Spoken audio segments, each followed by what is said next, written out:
Magkamukha ba si Bella Padilla at si Bea Alonzo? Nakakaloka kasi yung naging comment ng isang netizen sa recent Instagram post ni Bella na tila napagkamalan siyang si Bea.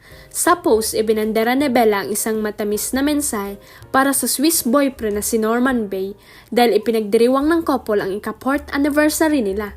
Makikita sa comment section na bumuhos ang congratulatory messages ng netizens.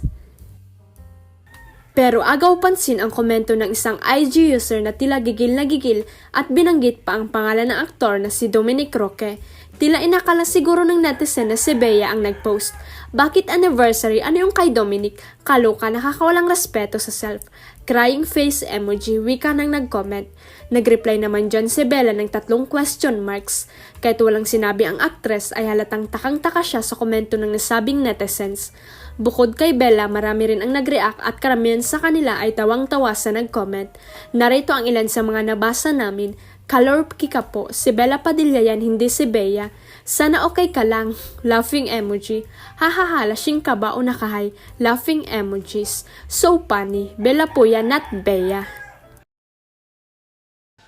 Huwag kalimutang i-click ang subscribe button at i-ring ang notification bell para sa latest at legit chika updates.